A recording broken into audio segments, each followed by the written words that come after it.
দাদা, শ্রেয়া, ওই যে আমার গার্লফ্রেন্ড পায়েল দাঁড়িয়ে আছে।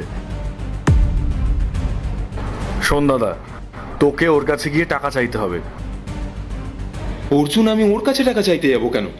আমাদের কাছে তো অনেক টাকা পয়সা আছে। আরে দাদা শোন, দেখ আমাদের কাছে তো টাকা আছে, এটা সত্যি কথা, কিন্তু আমি চাই আজকে ওর একটা পরীক্ষা নিতে।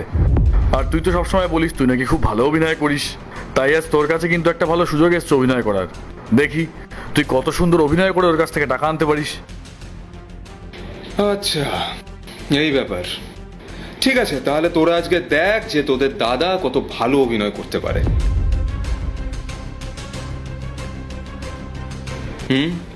All the best. বোন, আমাকে একটুখানি সাহায্য করে দিতে পারবে? সাহায্য? কেমন সাহায্য? আমাকে কিছু টাকা দিতে পারবে বোন? আমি 3 দিন ধরে কিচ্ছু খাইনি।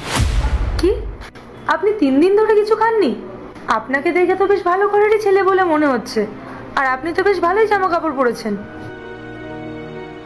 2 দিন আগে অবধি আমি ভালো ঘরের ছেলেই ছিলাম বোন, কিন্তু আমার বাড়ির লোক আমাকে বাড়ি থেকে বের করে দিয়েছে।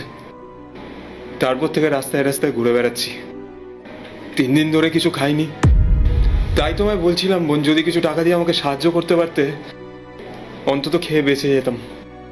সত্যিই দাদা, আপনার সাথে খুব খারাপ হয়েছে, আর আমার শুনে খুব খারাপও লাগলো। কেমন মানুষ আছে পৃথিবীতে, হ্যাঁ? আপনাকে বাড়ির থেকে বের করে দিল।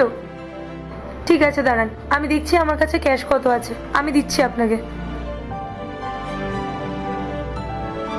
হে ভগবান, আমার কাছে তো শুধু 500 টাকার একটাই নোট পড়ে আছে, আর আমি যদি এই টাকাটা এই দাদাটাকে দিয়ে দিই তাহলে আমি বাড়ি কিভাবে যাব? আর অর্জুনও তো এখনো আসেনি, যদি ও না আসে তাহলে তো আমি বাড়িও যেতে পারবো না। আমার কাছে তো ক্যাব বুক করারও টাকা নেই। কি হলো বোন, চুপ করে গেলে যে? দাদা, আমার কাছে টাকা তো আছে, কিন্তু 500 টাকার মাত্র একটাই নোট পড়ে আছে, আর এই টাকাটা যদি আমি আপনাকে দিয়ে দিই তাহলে আমি বাড়ি যেতে পারবো না। দেখো বোন, তুমি যদি দিতে পারো তো ঠিক আছে, না হলে আরেকদিন নয় খালি পেটেই আমি থেকে নেব। না না দাদা, আপনাকে আর না খেয়ে থাকতে হবে না, আপনি একটু দাঁড়ান। এই টাকাটা আপনি রেখে দিন, আপনি 3 দিন ধরে না খেয়ে রয়েছেন, এটা দিয়ে আপনি কিছু কিনে খেয়ে নেবেন, নিন। কিন্তু বোন, তুমি কি করে বাড়ি যাবে? তোমার তো সমস্যা হবে।